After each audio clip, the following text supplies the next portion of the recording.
You are now listening to the Fantasy Football Bros Podcast. Welcome back, everybody, to the Fantasy Football Bros Podcast special episode. It's your boy, all I do is win, win, win, no matter what. Chazz, and I got a special guest with me, someone you don't know as well, and he's got his own little drop. Here it is.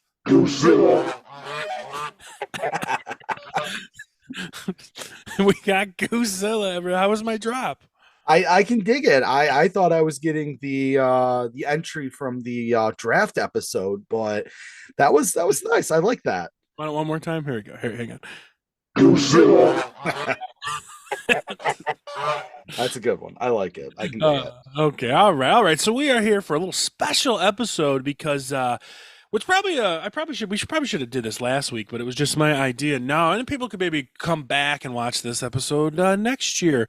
A lot of fantasy football draft trade deadlines are hitting this week and next week, so it is time to bolster your lineup. And depth brings you a long way, and I always strive for roster depth until the end of the trade line, and I trade away some of that depth to bolster my lineup. Who should make a trade, Goose? Who? If you're in a certain position in fantasy football, first, last, middle, who should be looking to trade right now?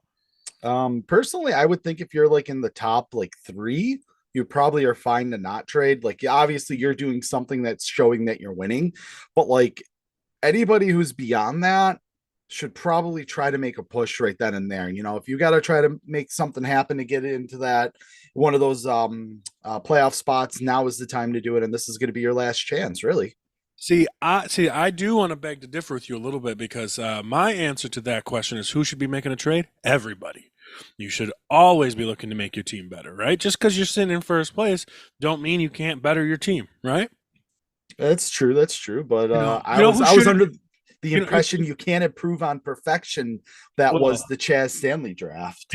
Well, you know who shouldn't be making trades are teams that are like 0-10, 1-9. Usually trade deadline's about week 11 or 12. So 4 wins or more, you should be looking to make a trade. Because 4 wins, we still got 4 more games right now. 3 more. Yeah, but look at me. I'm 5-5 in the league, and I'm sitting at like what, 4th or 5th? Yeah, I'm pretty up there for being 5-5. Well, we're gonna get into that. The reason that we're doing this special episode, and don't tell the other fantasy football bros, I didn't invite them. Shh, it's a secret. But we have an idea. It is because today was our deadline, and actually, I don't know how it goes. It should have been over by now, but it's still on. But I think it goes by like Pacific time, so it's probably done at like 4 a.m. Eastern time here. But is there still a chance? There were some big trades today, and Goose and myself pulled off one of the biggest. And we decided that we're going to go over the other couple trades, and then we're going to focus on the one we made.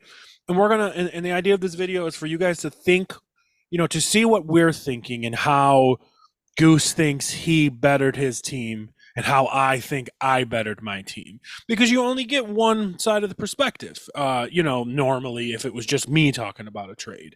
Now I'm going to pull it up and I'm going to screen share, and we're going to look at some of the trades made. But Goose, you were saying that you're in like 5th place at 5-5, right? I think I'm like in the middle of the pack.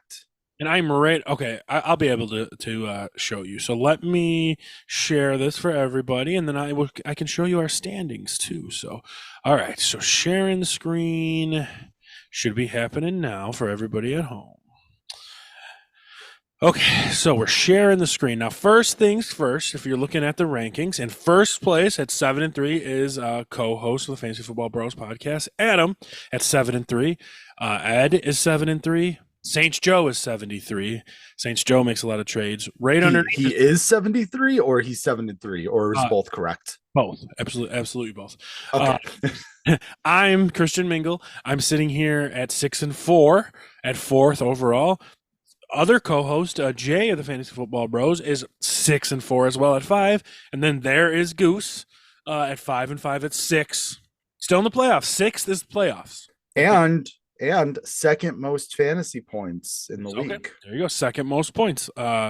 and I'm right literally behind you by 13. So I mean, so if you're looking at home, folks, if you look at these top 7 teams right here, we're just gonna focus on these top 7 teams here up to the Tyreek advantage, who's also 5-5.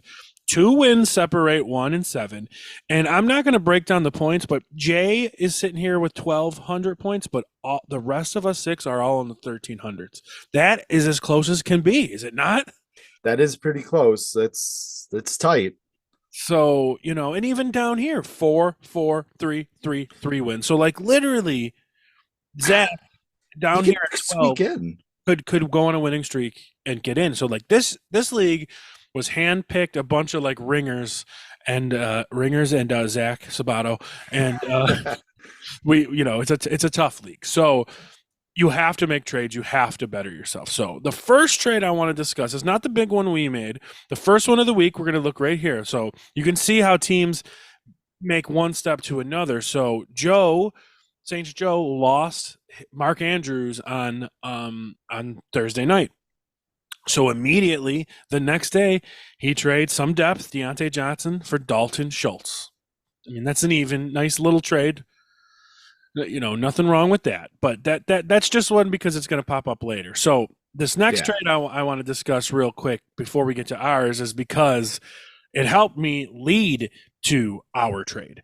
I had a bunch of tight ends sitting on my roster. I had 3 of them. I have Trey McBride, who's tearing it up now, and David Njoku, who is, mid to good, and then Pat Freiermuth coming off of IR, who is mid to good. So I wanted to package Freiermuth to get somebody better. So I packaged Pat Freiermuth and Romeo Doubs for Jalen Waddle. That's a good trade for me. That's a good trade for him because Waddle and Doubs were kind of similar. Waddle has been better, but he's also adding tight end depth, right?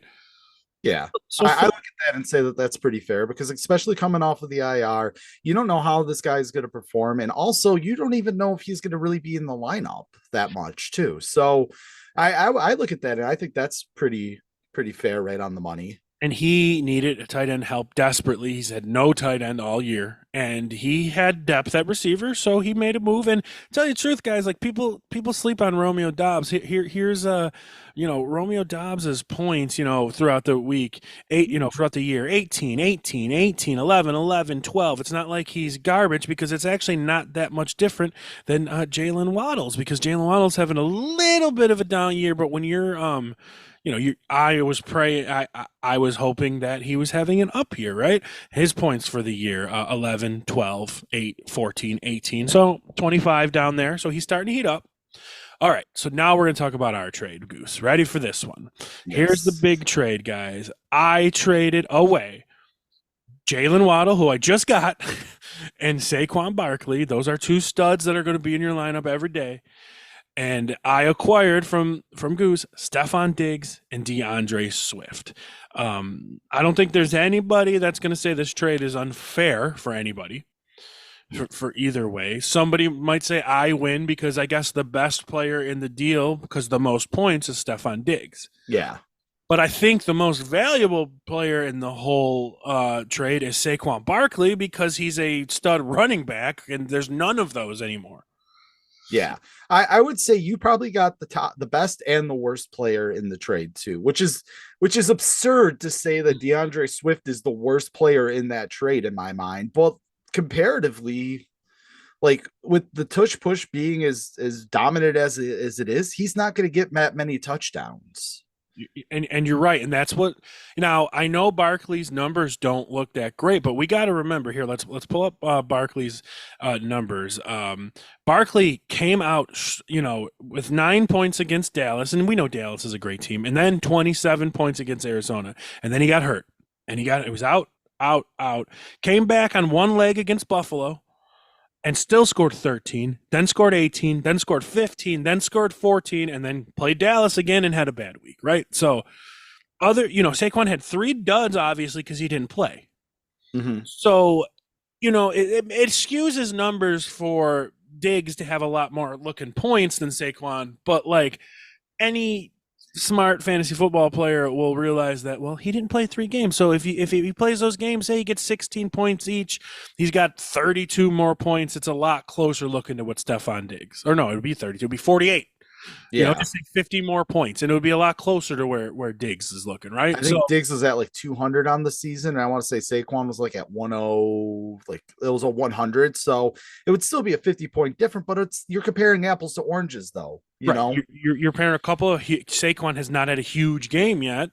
Diggs had a couple. I mean, is Saquon going to end the year with no huge game? I mean, sure, it's a possibility, right? But yeah.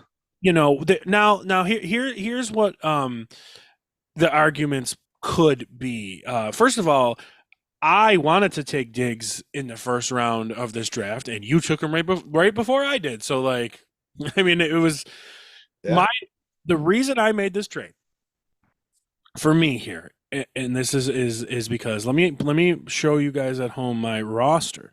The reason I made this trade is because I have Josh Allen and I wanted to pair him with Stephon Diggs. Yeah, you wanted to pick up the handcuff. Yep. I wanted to have that bromance, right there.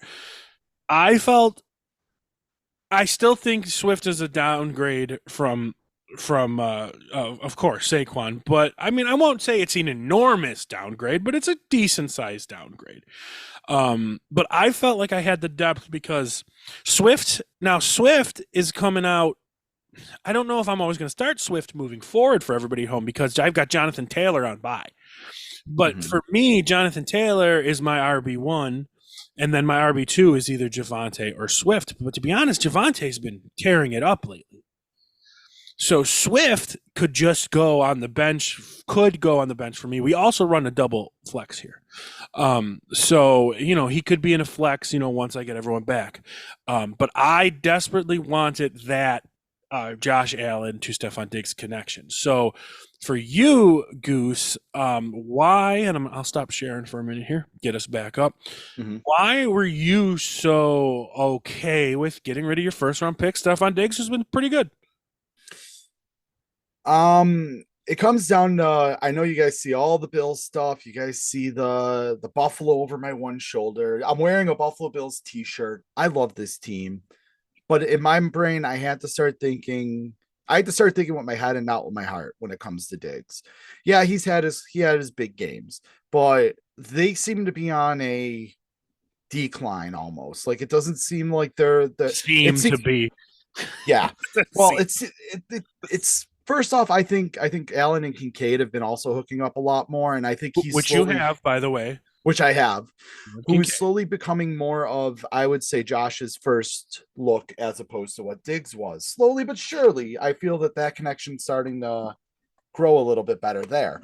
The second reason is with the new offensive coordinator, we don't know if they're just going to throw out the whole book and start over, and we don't know how much of that's going to be what. I probably realistically had the deadline been one more week, I probably would have told you, let's wait a week. I want to see what this new offensive coordinator is going to do, and we're going to see how this team looks with the new OC.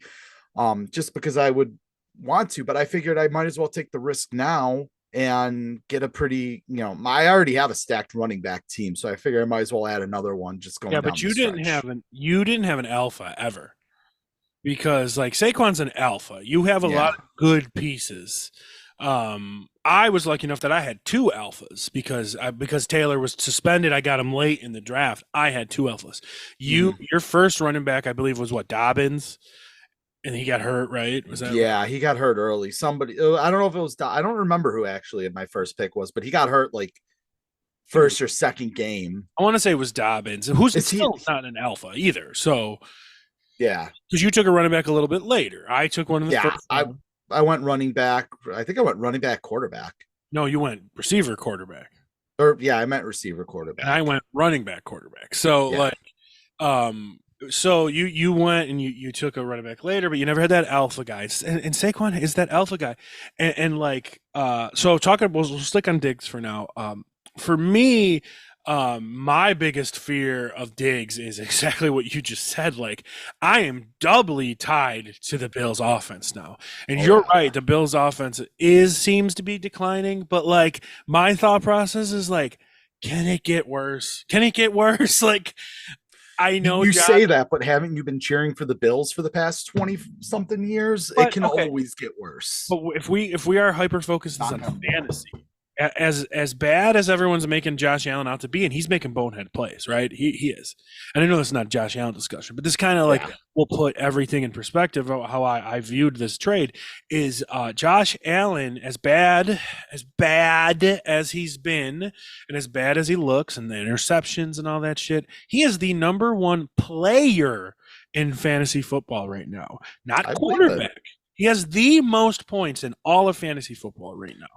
So, I mean, you look at his stats. I mean, again, we're not trying to make this into a Josh Allen discussion, but if you look at his stats, he leads the league in touchdowns. He has the best passer rating and completion in the league. Like, you literally take away two of his turnovers, and he looks better than Mahomes. I mean, him and Mahomes have similar stats. Yeah, I think Mahomes has 9 turnovers or something like that. And I'm like, it's literally only like 3 more. Right. So like, as salty as we are as Bills fans, sometimes we get too high on Bills players and sometimes maybe we get too low on Bills players. So like, I felt like I wanted this bromance the whole time. I wanted this. My idea in the draft was to get Diggs and then get Allen, and you took Diggs before I could.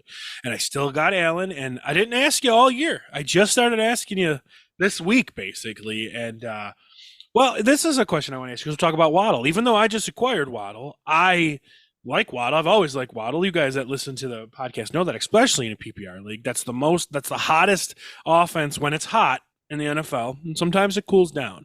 So it's a great piece to have. Yes, it's a drop down from Diggs, but my question to you is, you handpicked Waddle off my team. I originally offered you Devontae Smith, and you wanted to switch those out. So, like, why did you choose that? Because in my opinion, I thought I offered you the better player in Devontae Smith, but you chose to take him out to put in Waddle. And I don't mean they're that far apart either. I mean, they're so close, but like, what made you want to change that? Again, Bills fan, got to think with your head and not with your heart when it comes to this. But so I really am ashamed to admit this, but my whole draft and guys that I want on my team are pretty much based off of a YouTuber that I watch. He does a highlights video, and he always makes fun of certain players, and he always does this, but I watch him every week, and I always listen for the names that I hear all the time, especially when it comes to fantasy. I can't say that I've really heard his name that often, but I've heard Waddle so many times.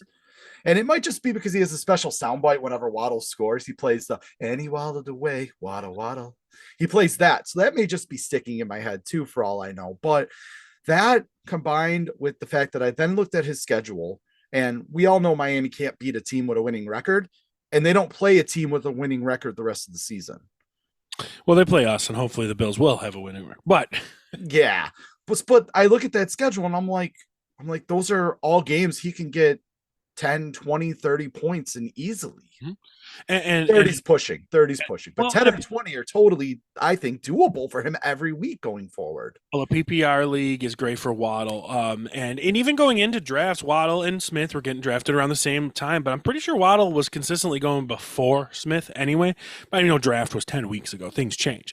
Yeah. But like, these guys are always similar. And one of the reasons I pushed Smith on you. I had you pushing Smith, man. I thought you would want Smith because I thought it was the perfect trade, because I'm getting Josh Allen's receiver, which I have, and you were getting Jalen Hurts receiver, which you have. Mm-hmm. So like, I just thought that was perfect, and you made the choice to go away from that route. And that's totally fine. I wasn't going to argue.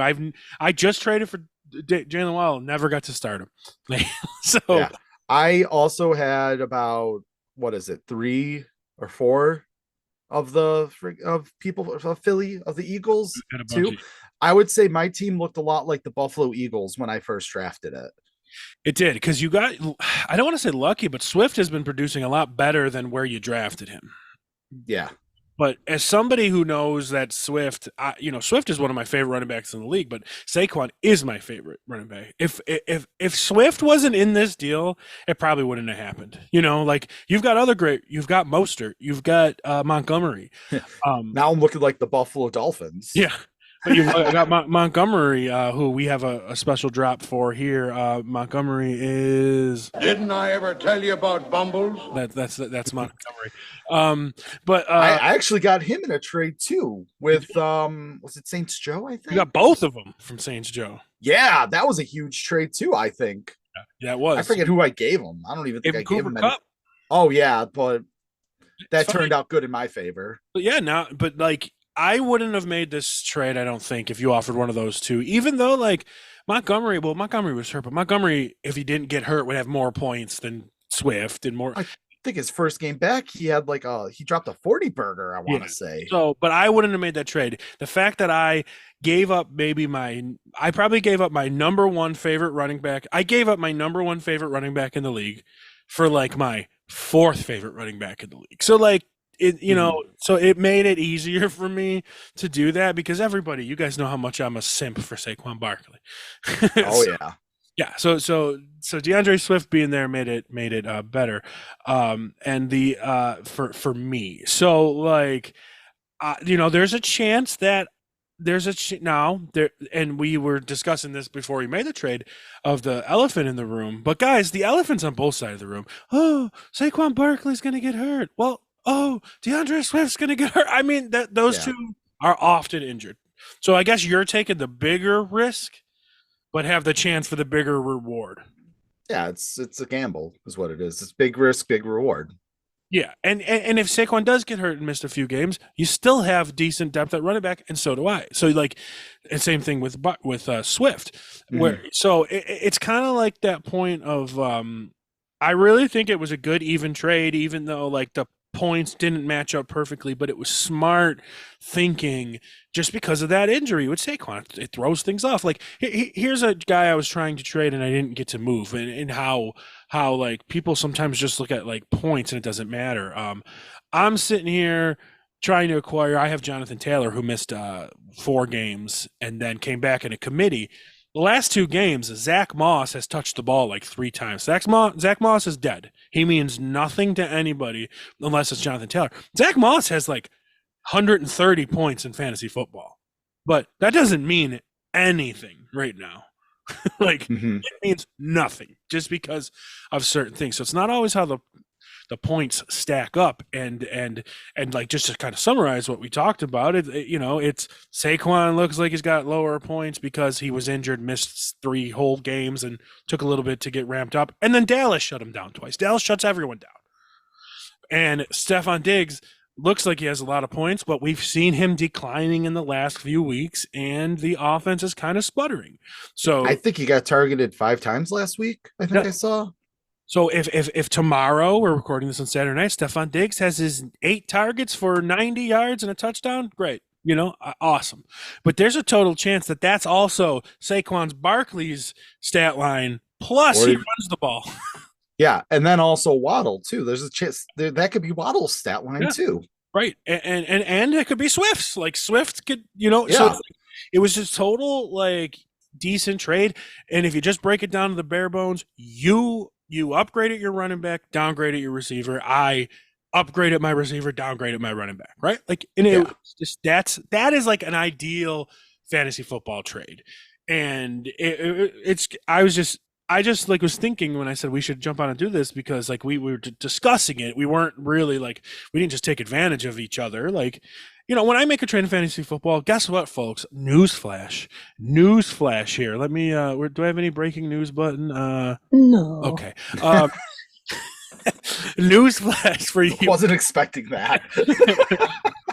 Okay. Newsflash. Here we go. Right here. Newsflash for you people at home. I'm trying to make my team better when I make a trade. Right? Can you believe it? What? And so makes their teams better. There's certain people that like, when you try to trade with them, and you know what? This is a John G and Greco in the other league. Jay was trying to make a trade with him, and they literally came back and told Jay like, well, I mean, you're just trying to make your team better. Yes. He is trying to make his team better, but it's not like making a bad trade would have been me trading you, Elijah Moore on my bench for Stephon Diggs. That's a bad trade, right? Yeah. That's not fair to anybody, especially me as a commissioner. Like, even if you didn't know what the fuck you were doing, I would never offer somebody that trade. Like you just can't do that.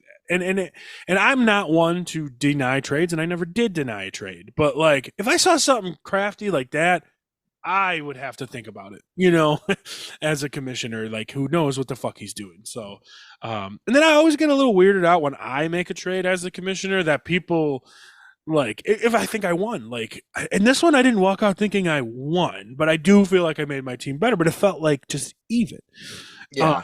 But I sometimes totally feel it was even. yeah, sometimes I'll walk out of a trade like, well, I won that trade. And then I feel bad as a commissioner, but that's not how you should feel. Like unless it was a completely egregious, but there's been plenty of times where I have made a trade and it completely backfired on me. And like, I'll give you the guys, the oldest one I could think of, 2007 or 8, whatever it was.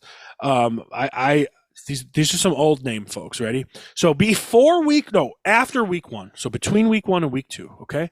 I traded away Brandon Jacobs, who I took in the second round. Or I'm sorry. I traded for Brandon Jacobs, who this guy took in the second round. Okay. And I traded him, the player, away that I took in the 4th round. So just 1 week into the season, I acquired a second round pick for a 4th round pick. Kind of seems like I stole that, didn't I? A little, yeah. Except Brandon Jacobs, who I acquired, was big, fat, and bumbly. And the guy that I traded away was Chris Johnson, who ended up running for 2,100 yards that year and joined the 2000 club. So, like, it's the old saying, any given Sunday. Here's a great example. You did it this year.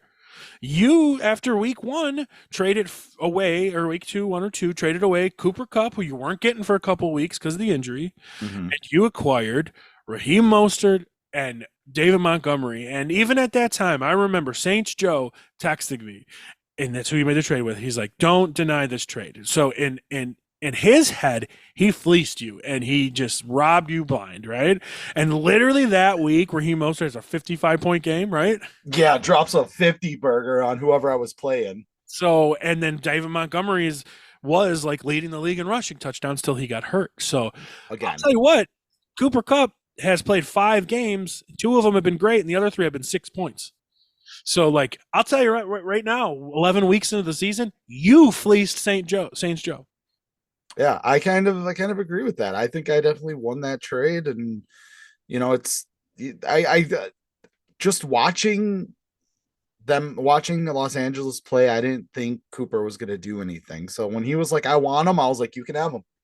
Right. And then you, with that fleecing or whatever, and then you got your depth, more running backs, and so you had the ability to turn one of your 3 running backs, because you had Swift, into a star.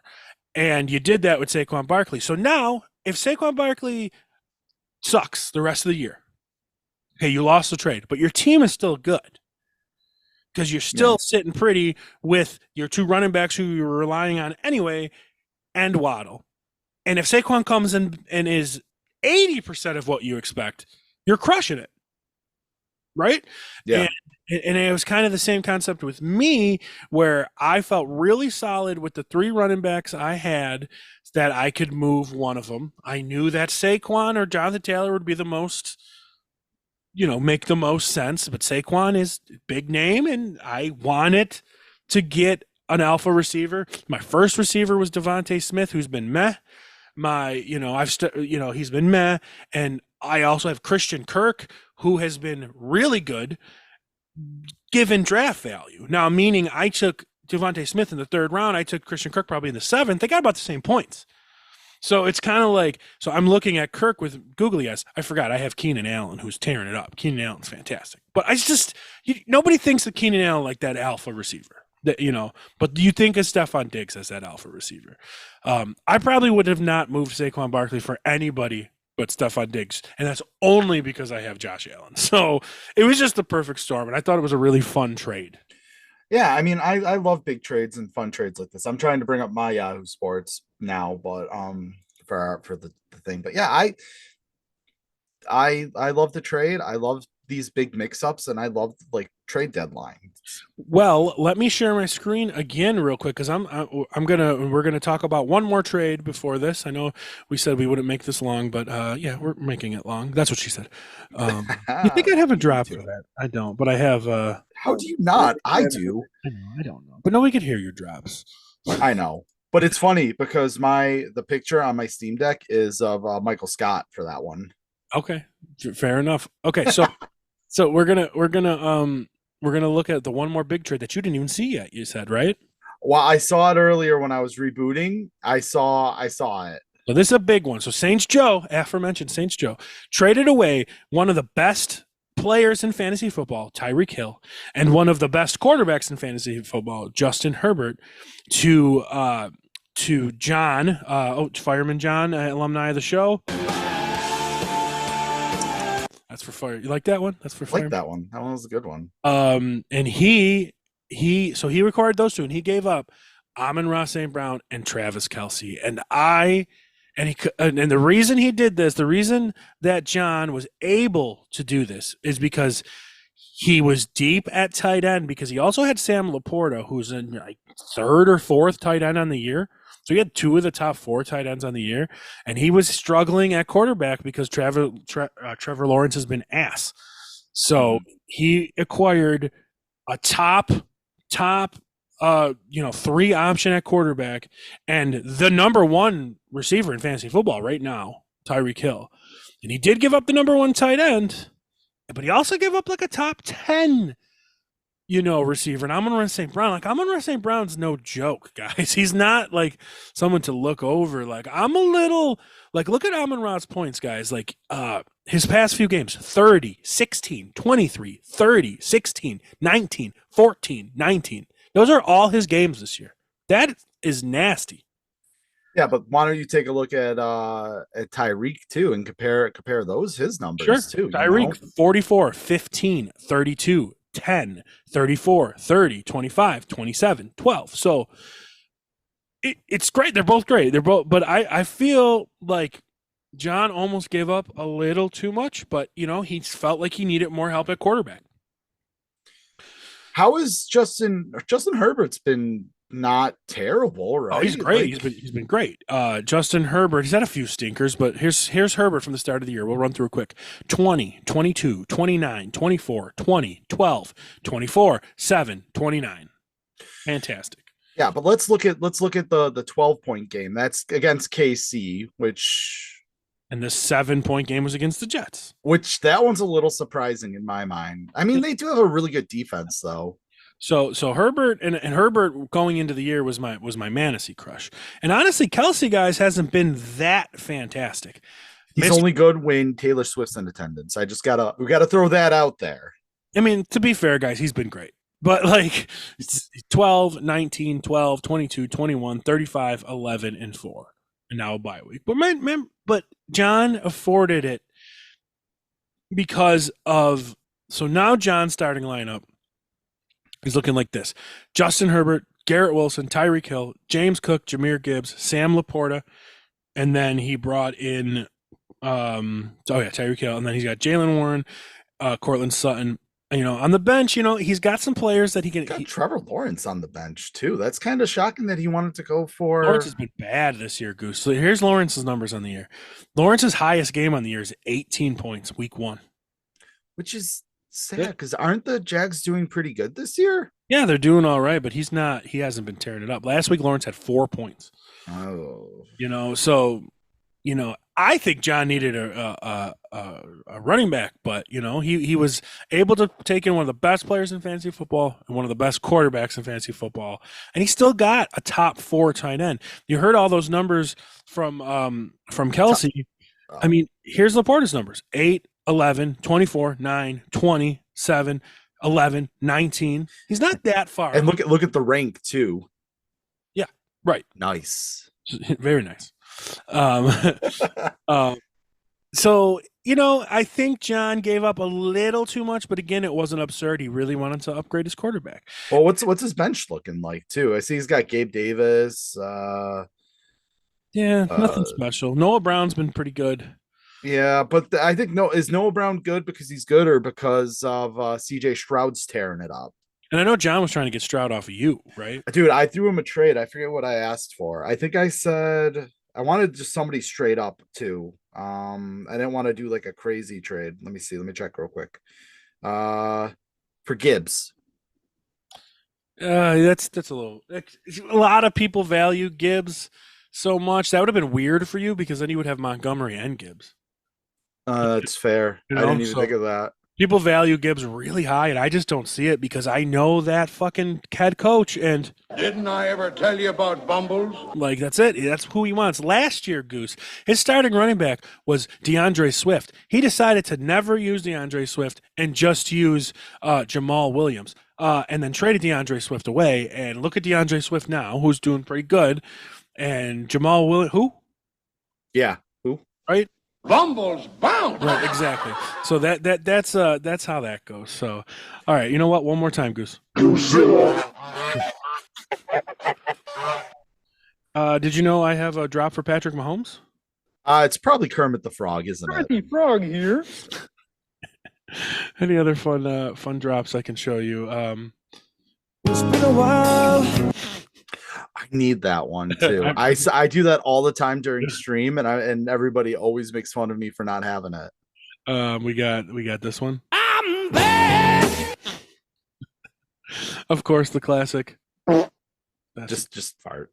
Classic. This one. That's a good one too. You know what you need? The emotional damage guy. I hope you're not playing anything because nobody could hear it. No, I'm not. I'm just looking through mine because I wanted to see which ones I had. I made all mine, so if you need me to make you one, you let me know. For when we talk about Justin Jefferson, I got Double J here again. You know what? You know what? It's a good one that I have that I feel like it's underused, but might be fantastic in fantasy or in your podcast. The my leg guy from SpongeBob.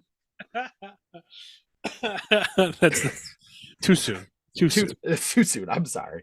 Oh, so I did want to bring up a question, and I figure this would be good for anybody else in the league that has made trades. How do trades affect with keeper leagues? Because we're in a keeper this year now, right? Yeah, I don't know because it's my first time doing the keeper. I can't really set anything till the end of the year, but I'm pretty sure they just hold draft value. So then wherever you drafted Saquon Barkley, I can draft him at that spot. Right. So basically we traded for, so I guess in general I came out better on that aspect because Swift was a later pick and the other three guys were like first and second rounders. Yeah, but I mean, that's not the way to think of things all the time. It's not like there's a keeper league a little bit, but that's more dynasty and stuff like that. But yeah, so like I can, and that could be a good thing for me because wherever you took Swift, 6th, 7th round, I could keep him there. But I'll tell you, I'll spoiler alert for all you guys at home. I took Jonathan Taylor in like the 7th or 8th round, so he's going to be kept next year. Yeah, I feel like I think my keeper I might be looking at Dalton Kincaid because I think I took him pretty late. I took Knox first, I'm pretty sure. I'm not positive. No, I thought I took Knox. No, I have him sitting on my IR. Yeah, but I think I took him and then dropped him late. Oh, you know what? You're right. And I picked him up. And now he's sitting in my IR. I should really drop him, but I've just been waiting for somebody to. Been waiting for a need. We don't know if we're gonna pick. We're gonna keep at least 2, maybe 3 people. We'll figure that out by the end. Another fun drop when we're talking about Kyler Murray, Goose, is Hey there, little fella. Okay, going back to the YouTuber that I watch, whenever he talks about Kyler Murray, he always goes, "Are you taller than a 5th grader?" Like the show. Yep, that's a good one. And then of course, whenever my princess decides to show herself on screen, we've got Pickles on my pickles. That's a good one. All right, Goose. Well, we'll give it to you one more time, brother. You want me to send you that? You could. I like that. And you know what? It's better than just all of mine has been the Godzilla has been, the oh no. That's usually what my sounds are. Well, go ahead and promote yourself, brother.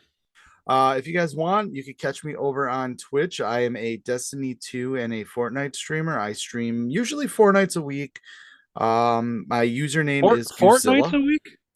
Yeah, 4 nights a week. No, Sorry, I cut you my off at the most username important part. is Goozilla right here. Wait, right. Say it again. Goozilla. Oh, try it again. Wrong one. It's Goozilla. No, it's Goosezilla, folks. GOOSEZILA. 1L. 1L. It used to be 2, but so apparently there's another Goozilla on Twitch. Like I would. Well, we always find dumbfounded. Goozilla. We always find Goozilla 37 in Fortnite and kill him. Yes, it's factual. We play him quite a bit. So, all right, buddy. Thank you for joining us. Thank you for helping me make my team better. Hopefully, I help make your team better. Hopefully, we faced each other in the playoffs, and we're talking about the week before the championship. We do another show. Yeah, definitely. And I'm ready. And you can never be on the podcast due to your work schedule usually, but I'm ready for any kind of late night rendezvous like this, Goose. Anytime. Exactly. That's why we got the almost 2 in the morning recording going. I said 20 minutes. It's been a lot longer than 20 minutes. Goose, About 40. We started at about 1. Goose, are you going to win the Super Bowl this year? No. Okay, bud. Thank you. Wah, wah. All right, guys. Thank you for checking it out. We'll see you next time. Peace.